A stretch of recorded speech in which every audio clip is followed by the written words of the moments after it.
Hello, Jim Howard here in Fort Worth, Texas. Today's date, it is July 23rd of 2023, and it's 2:15 a.m. in the morning.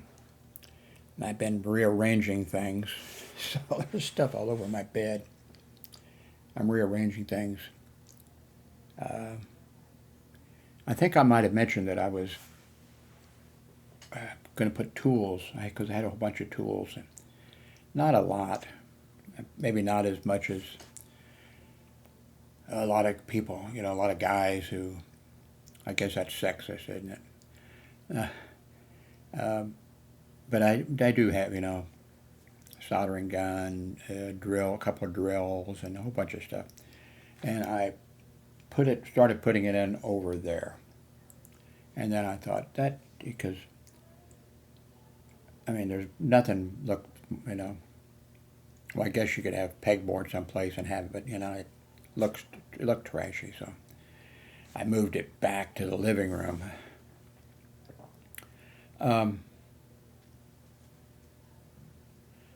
anyway, this Red Dragon K580 is ordered and it will be here. Um, Wait a minute.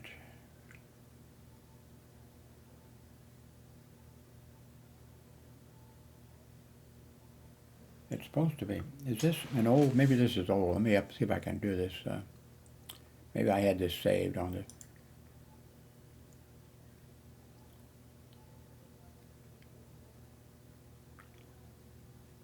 Yeah, okay. So I must have had that sitting on the screen here for a few hours. So that keyboard will be here later today, and I'm looking forward to it. Um, uh, I just saw on the news not long ago on CNN, a hospital security officer was shot and killed at a hospital. Um, and I thought in the past about, but it would have been too hard for me to pull up that kind of information. I thought about like having, and that was not on YouTube, was on my WordPress site or whatever under a category there. I thought about putting when a hospital security officer was shot, and some information or something like that.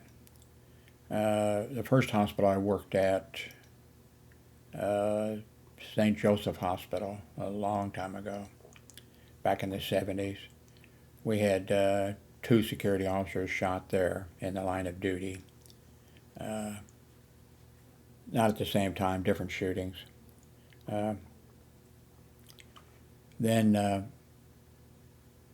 the second hospital that I went at, we had well, actually, I had turned in my uh, 2 weeks' notice and was going to, so I was hired in at this other hospital, Trinity Lutheran Hospital. And during that time, Lloyd Akins he lived close by and he was walking to work in uniform and armed. And a guy came up to him and ended up shooting him in the arm with a defective round or something. It didn't even. Uh, and we had a doctor who was shot and killed at the hospital in the parking lot when I was working there. But let's see, the third hospital, that was Trinity. The next hospital, Research Medical Center, we had somebody fired into our patrol car on the parking lot, around. And then as I got off duty one night at 10 p.m., I pulled out of our garage and was then on the public street, just a few feet from the hospital, and uh, two guys were on the street over there. I didn't see them actually, but I heard bang, ping, and I just drove on home.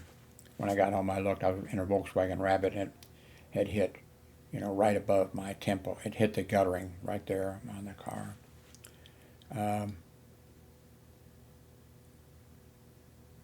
What else? Anyway, um,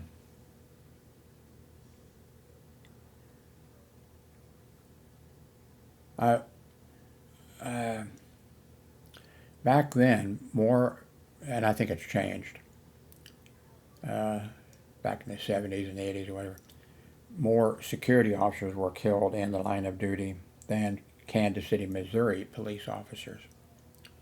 And I know police officers would be saying, no, that's not correct. But now I think things have changed. Like here in Dallas, they had, I think, 4 or 5 police officers shot. The police officers were providing security for, you might say they were security officers because they were working, off duty, I think. Uh, but so I think the number of police officers being shot now has surpassed probably the number of security officers shot, because there's a lot of fucking shooting going on. Um,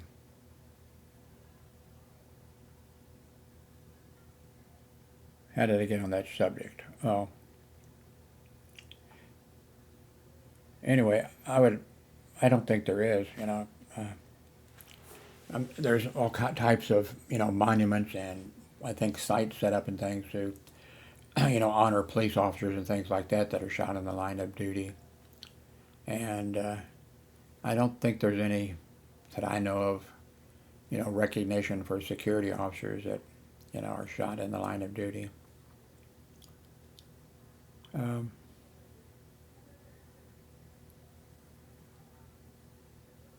Now, the first security officer at Trinity that was shot at 9:15 p.m. in the Wabash parking lot, I mentioned that because, uh, anyway, 2 guys walked up to him and said, is this the parking lot? They came through from a church parking lot where there was no gate into the Wabash parking lot, and walked up to him and said, is this the hospital parking lot? And he said, yes, it is. And one sprayed him with mace, and then the other guy shot him. And then they wrestled with him while trying to get his gun. And then when he collapsed, they took his gun. And then the one guy was going to shoot him again. And the other security, or the other person there, said, no, once is enough. And it should have been enough. But John Gallegos, he lucked out. No, wait a minute, he didn't. That was the one that was killed. The first one was a lucky one. Normally at that time of night there would have been one doctor on duty in the emergency room and no other doctors. But on that occasion, there was a doctor who had just delivered a baby. There was a doctor who came in because of one of his patients. And there was a doctor who was feeling sick or something or other and came in. He wasn't going to, he came in, I think, to get something from pharmacy for himself or whatever. So that security officer ended up making it, although he was in the intensive care unit for a long time. And anyway, there's stories behind all those things. And they're lost,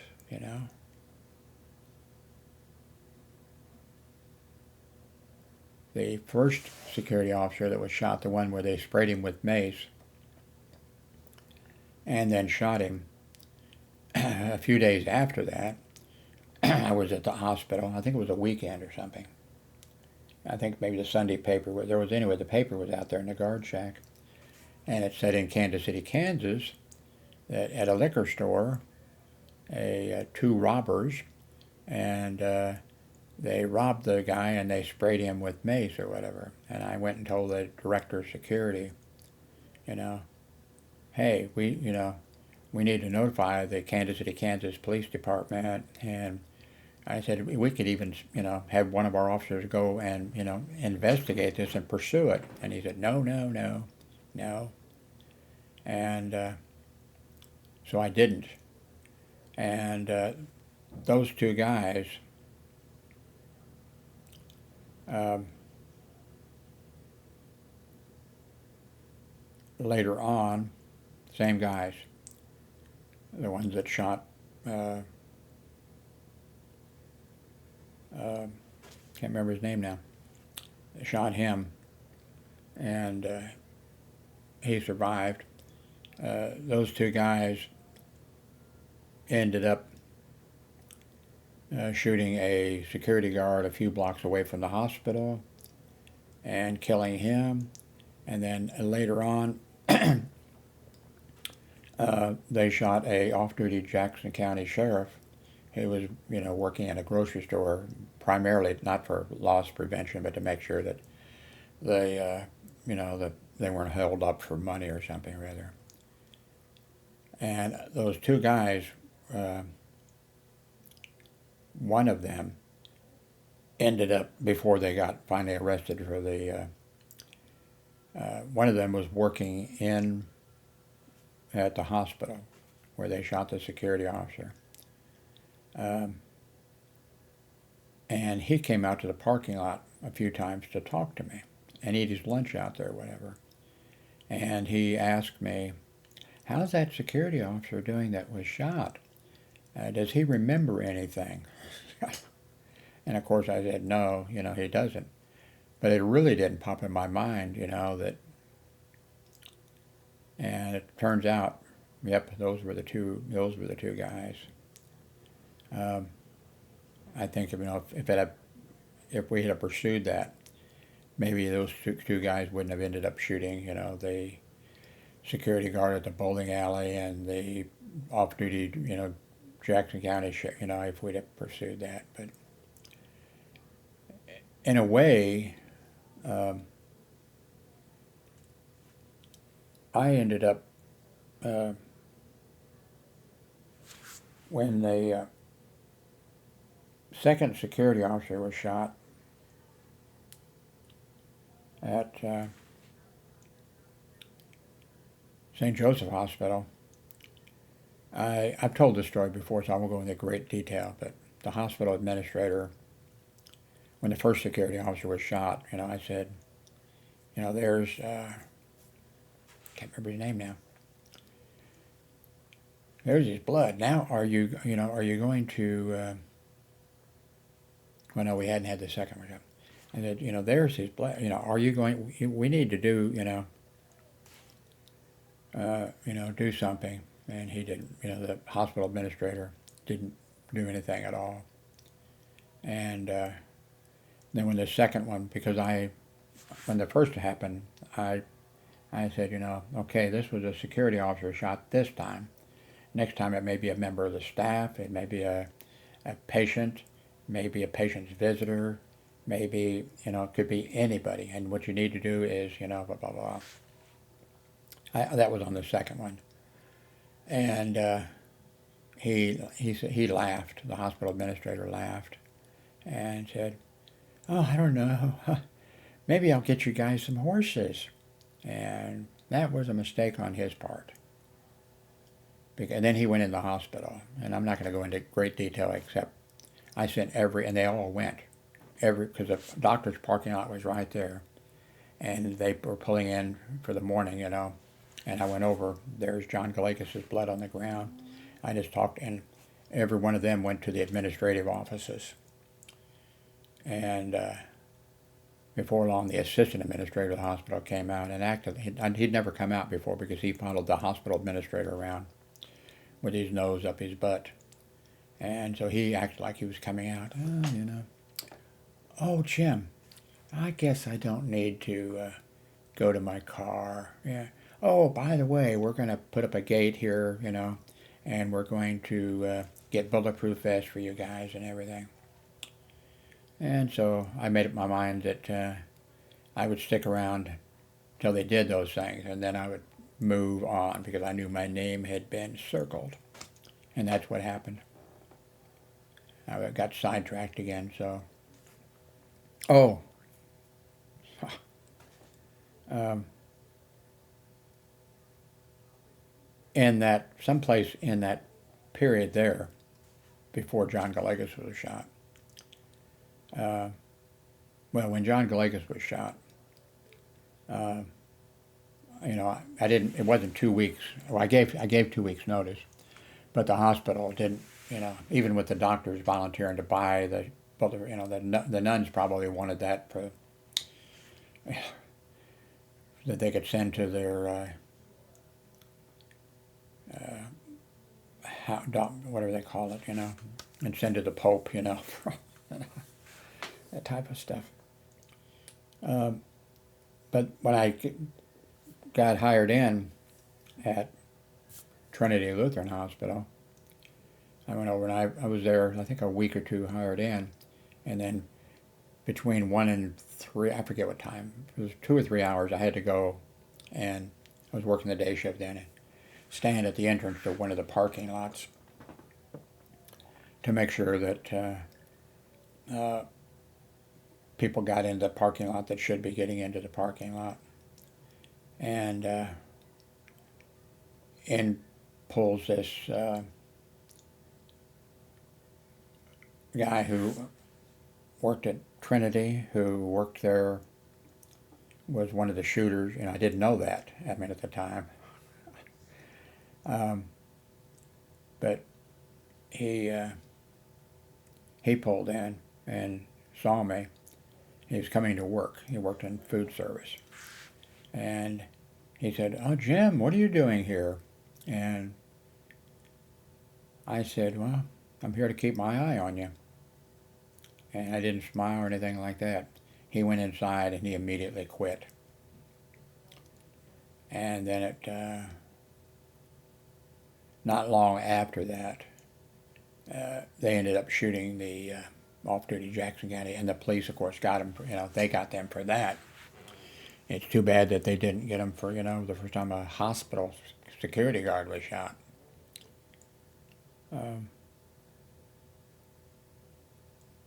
Anyway, how long have I been talking? Only 17 minutes. It seems like it's longer. Anyway, I got this keyboard coming in a few hours. It's 2:30 a.m. now. I got sidetracked talking about something. Well, I think it was, a lot of police officers who are shot, a lot of them are working off duty, so they're really actually working as a security officer, even though they are police officers and they're wearing their, of course it probably varies with the state, but they're probably mostly, like when I was in Florida, the police officers there who worked off duty, they wore their police uniform. Down there, a lot of the police officers for Miami-Dade or however they would, they could take their cars home with them, marked cars home with them. In the United States, a lot of sheriff's department, those officers take, their cars home.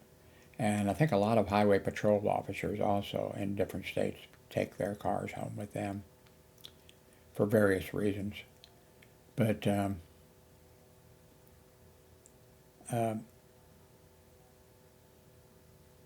they, if there's a shooting, sometimes it would be mentioned, but usually if it's a shooting, police officers feel like, okay, well, you would, but like, a police officer was shot, but actually he or she was working as a security officer.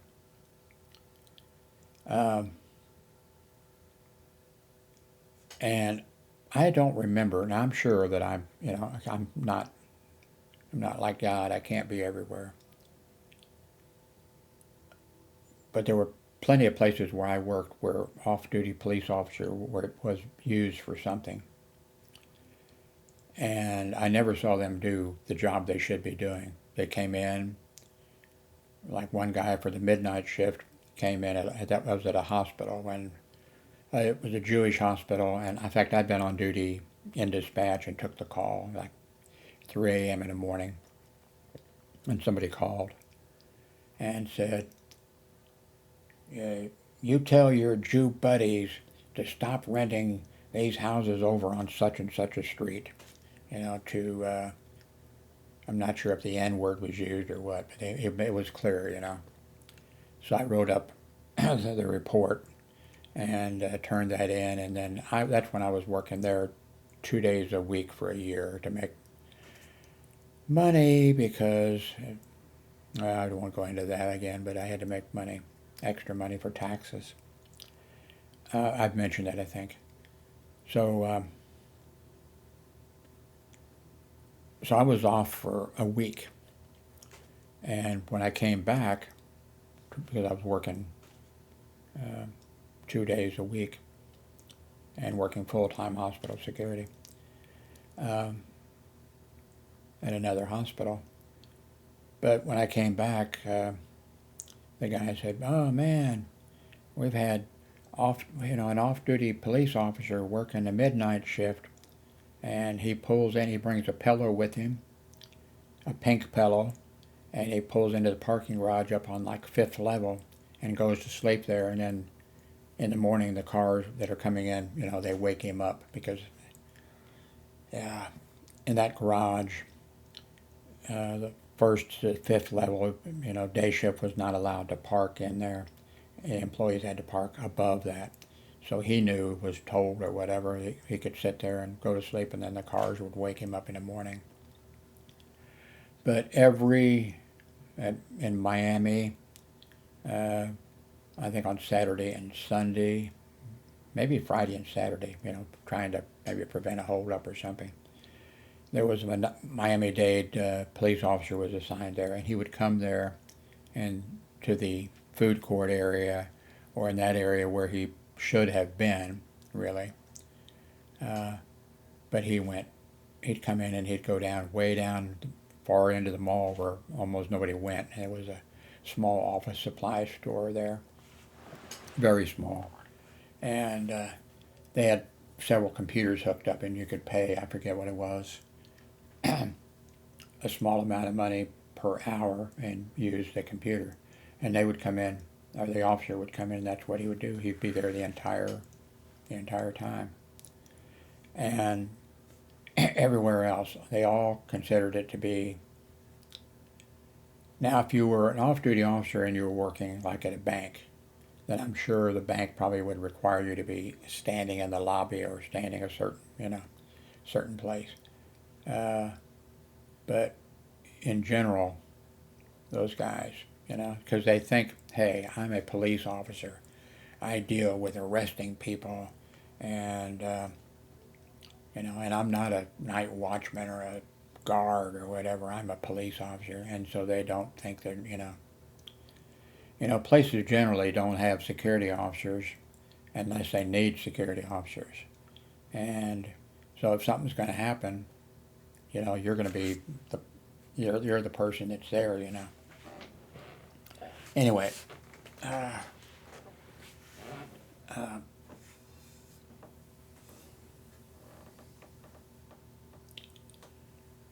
now, when John Galegas was killed at St. Joe Hospital, when the first security officer was shot at St. Joe Hospital, and then when the second security officer was shot, John Galegas,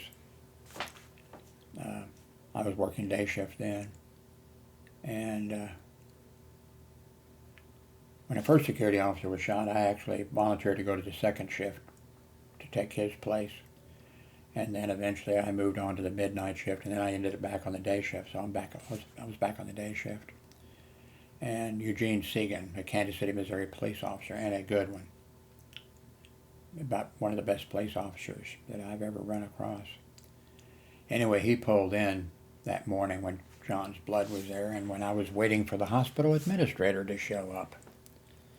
And he pulled in, Eugene pulled in, and said, Jim, I'm awful sorry about your friend John. I said, thanks, And, then he looked at me and he said, what are you going to do? And I said, what makes you think I'm going to do something? And he says, I know you, Jim.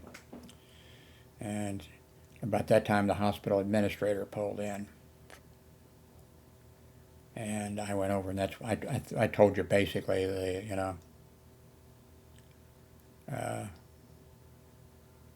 what happened. I asked, I told him, hey, I told you before, and you didn't listen. There's his blood on the ground, blah, blah, blah, blah, and he said, well, maybe I'll get you guys a horse. I sent I didn't really have to send them. They volunteered. I told them, hey, I just talked to the hospital administrator. Every one of them went. That was amazing that those doctors did that. Maybe there might have been a doctor that went in there and then he got paged, a patient needed his attention or sick or something like that. But they all went. And they got bulletproof vests for us, and they got put a gate up there. And then I knew I'd need to move on.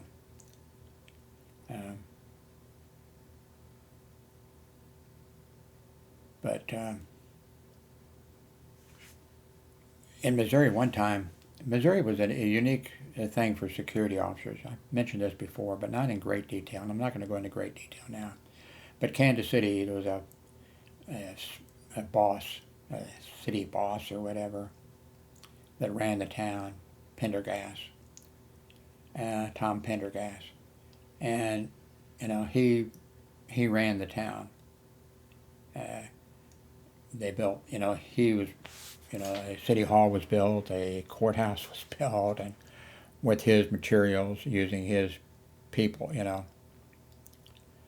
all that kind of stuff. He controlled everything. If you wanted a job as a policeman or a fireman or whatever other kind of jobs he had, you went to him and then he gave you the job and then he told you, you're indebted to me, But why did I get on that little thing? I've talked about that before, though, in detail. But that's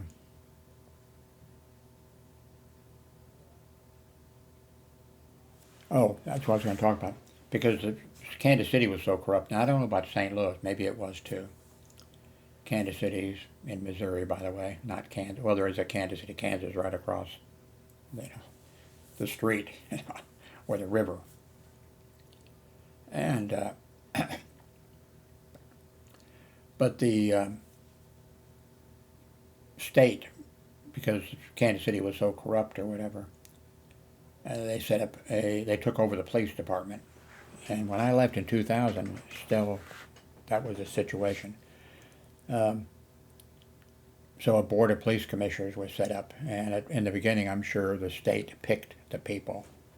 They didn't pick Pendergast or any of his people, But then, of course, many years. But anyway, the board of police commissioners that was set up eventually established a private officers commissioning unit, a separate one.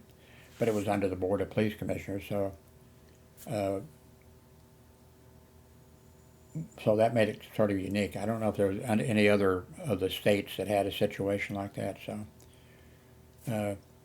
we had private officers commission, licenses, but we had full police power, security officer with full police powers, and we went to court. If we arrested somebody, we went to court, unless it was a murder or something, And the Kansas City, Missouri police officers were told, do not go to court on these minor things. The security officer has to go. And stuff like that. But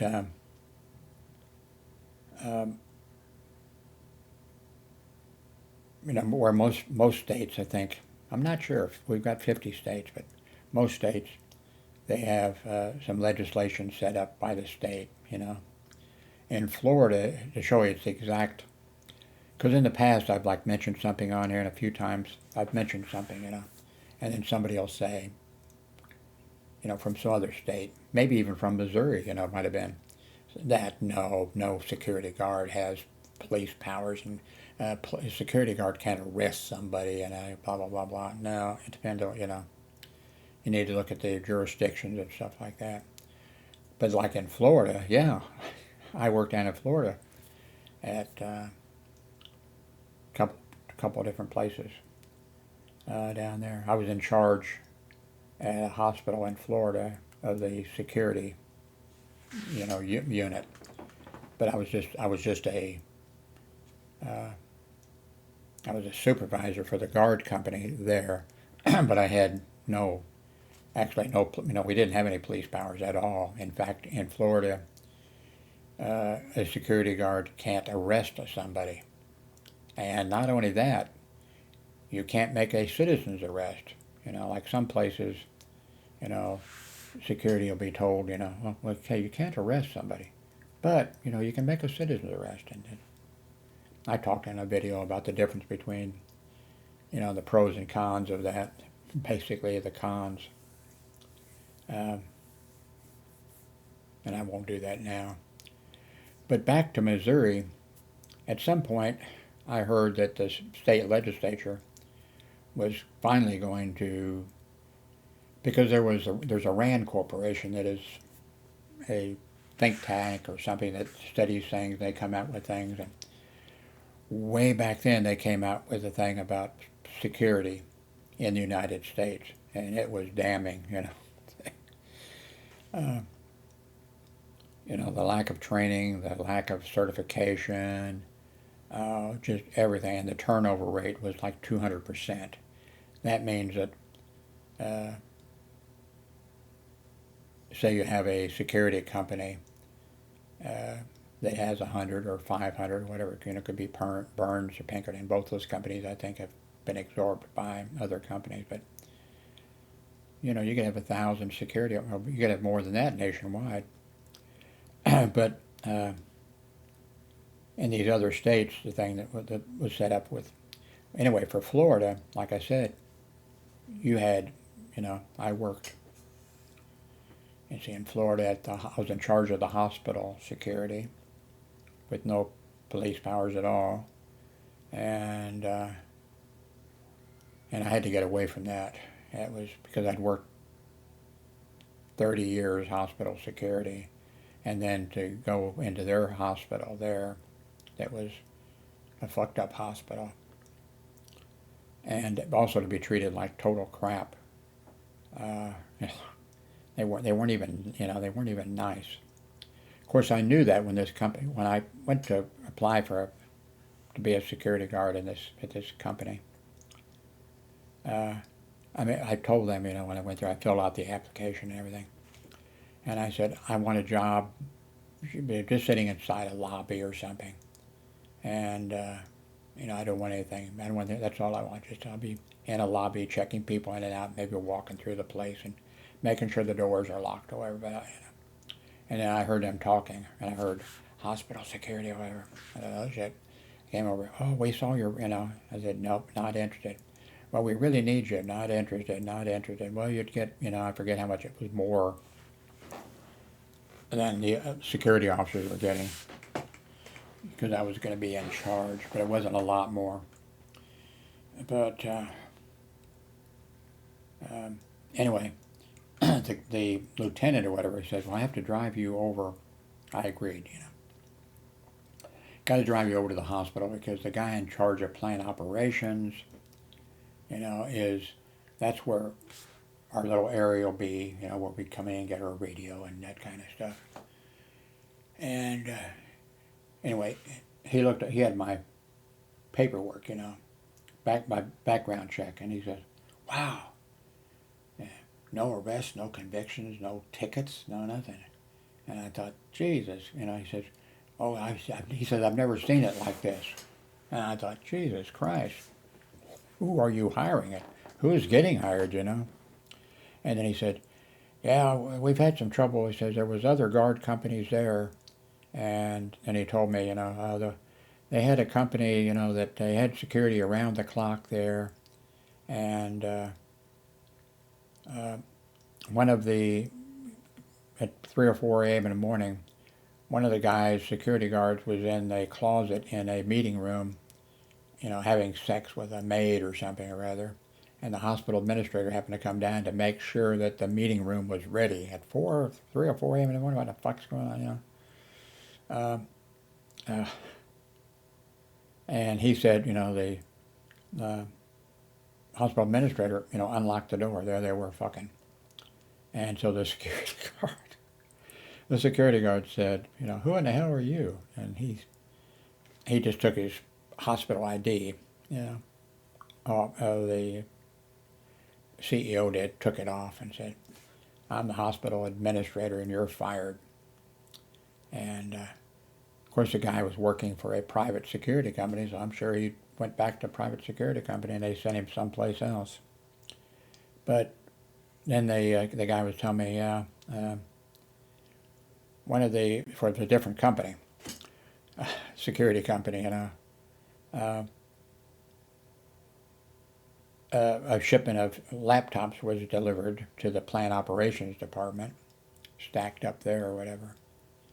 And the hospital security officer just took some of the laptops home with him.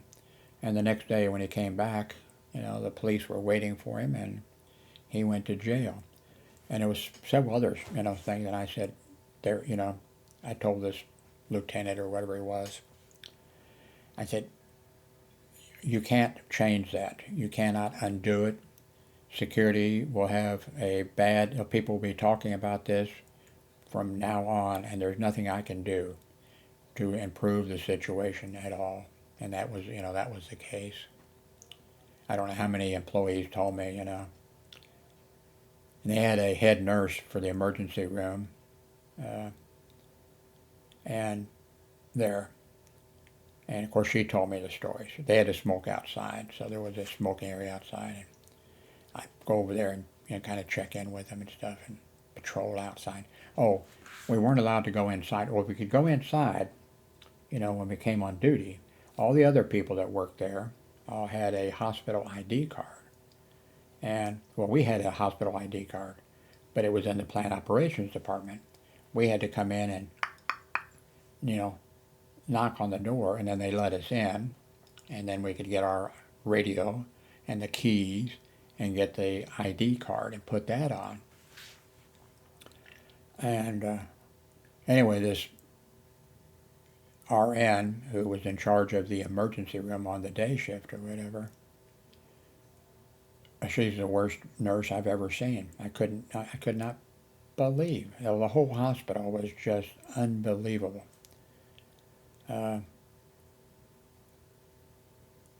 And security, we weren't allowed in there unless they called us to go in. And that was humiliating. Now, you could go in to go to the bathroom. You could go eat lunch, or whatever, in there. But you couldn't just hang out in there. And so, consequently, we didn't, I didn't know the facility. Like one time I got called, could I go inside? I went inside. This lady is afraid of elevators. Could you show her how to get upstairs? And I thought, okay, knowing hospitals, the way they're built, 30 years of experience. Okay, the staircase will be over by the elevator. I went over, no. And I said, I'm sorry.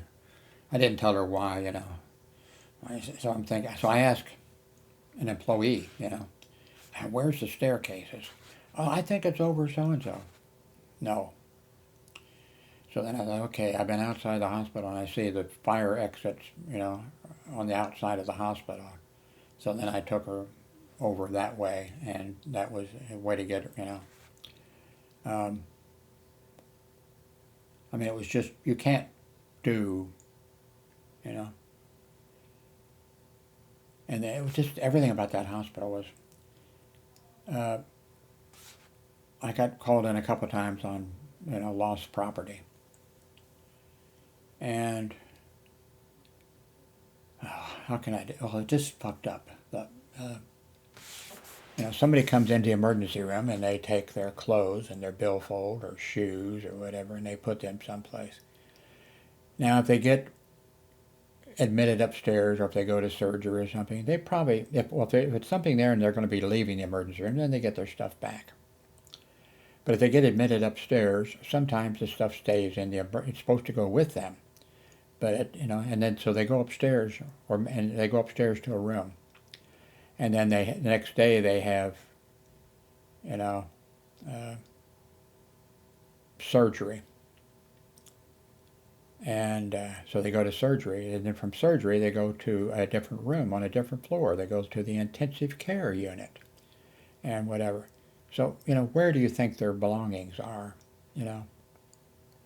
And I never worked at any hospital. I was, at one hospital I was partially responsible for helping set up, the correct system for that kind of. So anyway, they had a female that was in secretary for the plant operations, thing. So I went in there. She must have been a kindergarten teacher. So I went in and I said, the lost and found, this is a problem here.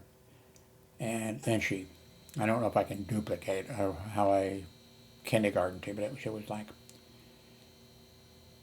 well, Jim, now the way that works is there is a system set up, and it's approved by the Joint Commission. Every 2 years, hospitals have a group of 5 or 6 or 7 people that come and check the hospital. They go, it's,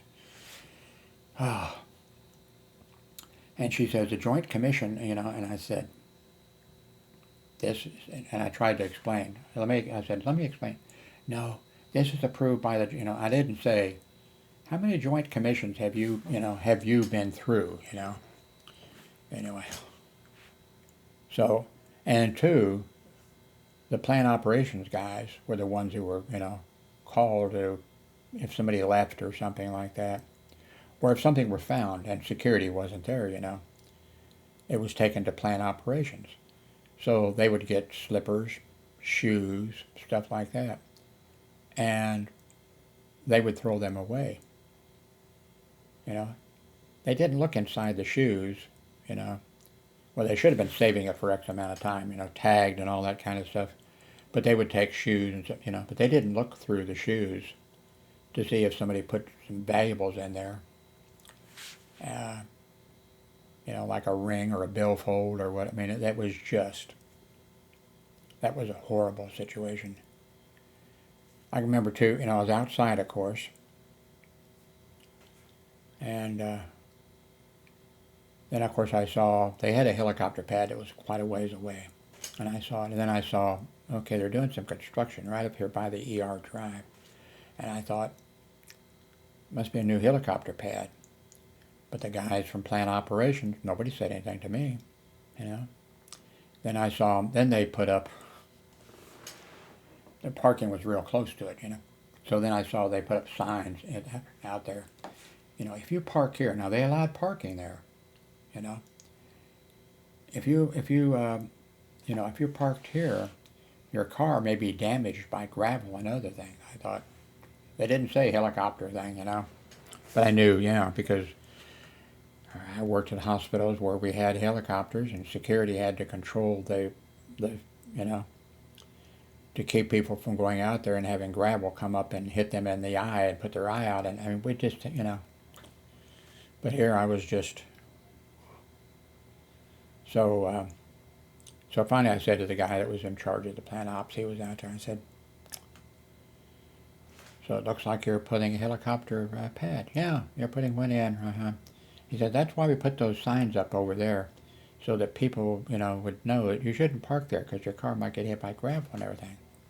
Oh, and they put up some lights, red flashing lights that went back, from that side, row after row, flashing red lights up there, little red lights. And I said, so the helicopter is going to fly in that way, is that correct? Yeah, that's correct, yeah. And I said, helicopters don't do that. They may do that. It depends on the wind.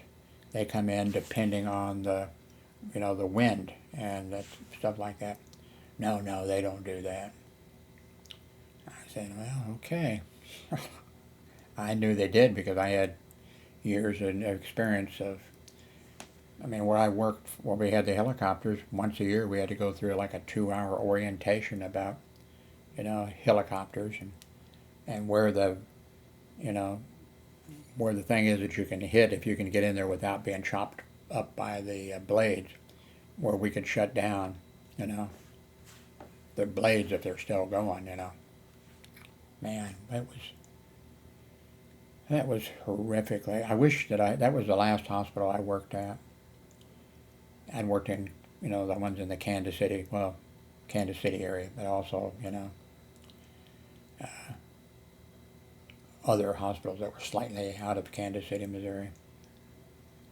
And I was like I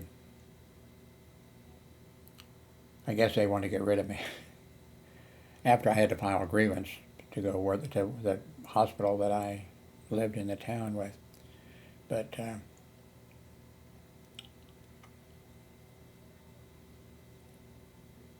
so, how long has this been? God damn. Oh, I'm so sorry.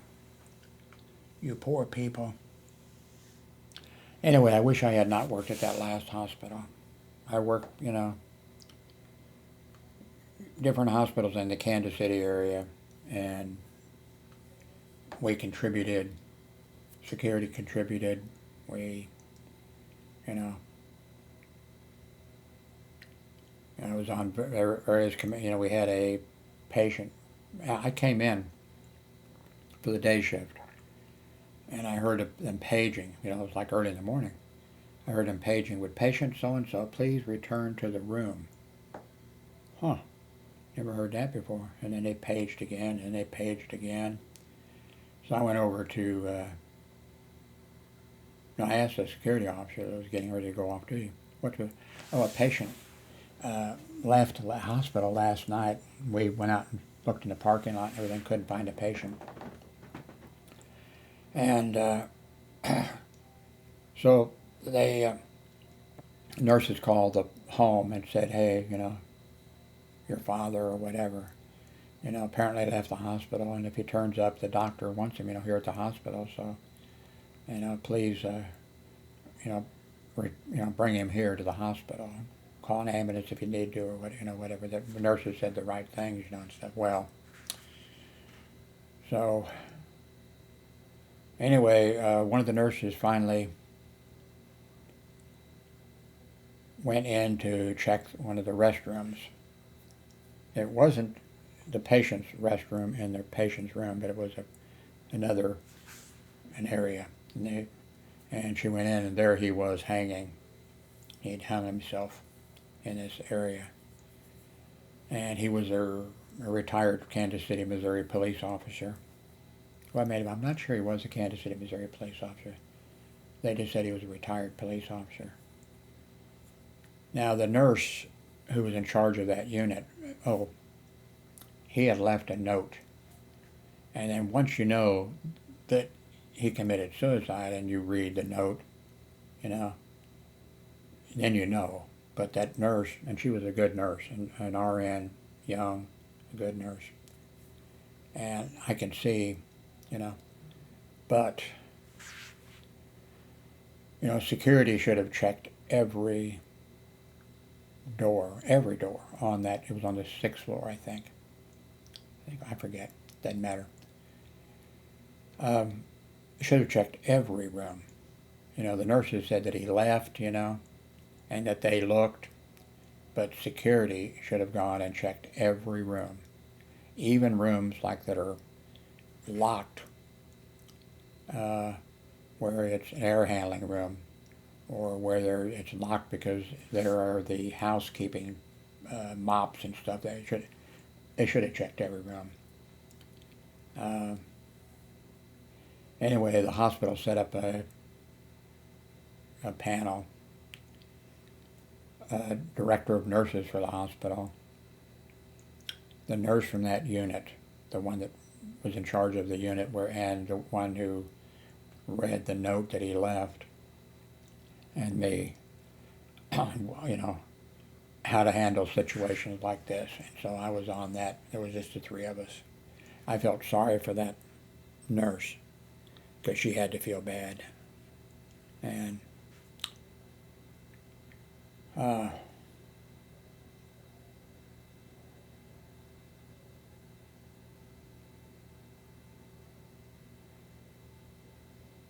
talking about that had popped in my mind in a long time. I guess because I was talking about police officers and off duty and that kind of stuff. Although this had nothing to do with off duty Kansas City, Missouri police officers. There was a lady who was an old lady, and she was in really, really bad shape. And the family had been there and stuff like that. Her husband went to the family's house, or maybe he lived in the family's house, and he got a gun. And he told the family that he was going to put his wife out of her misery, and that he was going to the hospital. And so the family called the hospital, and I was notified. And,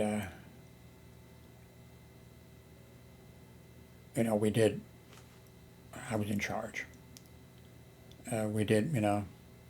I had the other security officer go, stand by the room. And I forget what I did with the other security officer. I think I had him watching for the car. And then I went and called the KCPD, Kansas City, Missouri Police Department. And I explained the situation, just as I explained it to you.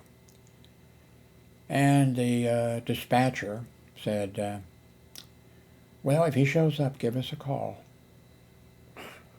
Well, he didn't show up. So, but the police dispatch and all that kind of stuff got much, much better when 911 went into effect. They made some improvements, made a bunch of improvements. I think a bunch of those people who were 911, who were dispatchers, I think a bunch of them probably didn't,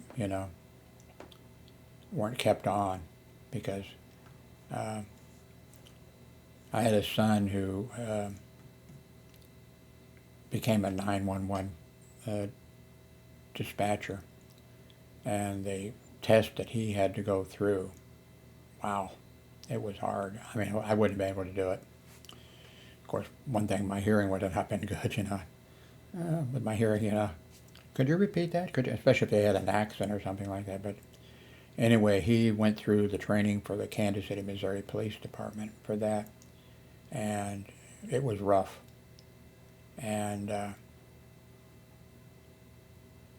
of course, all those things are recorded and monitored, and you still get somebody that occasionally, a 911 dispatcher that messes up. Sometimes you hear about it on the, But,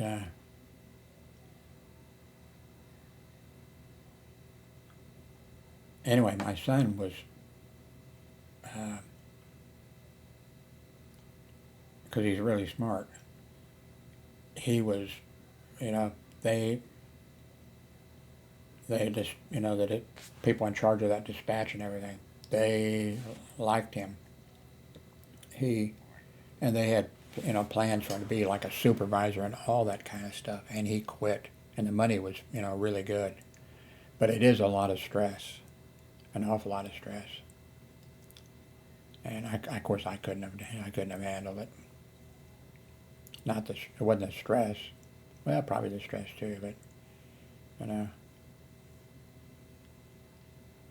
Anyway, thank you for watching. I guess I'll go to bed. It's 3 a.m. and not when I wake up, but my keyboard will be here before long. I'm looking forward to programming it, the colors, and everything. So, anyway, thank you very much for watching. I'm sorry to subject you to this. I'm gonna start thinking better and doing a little bit better.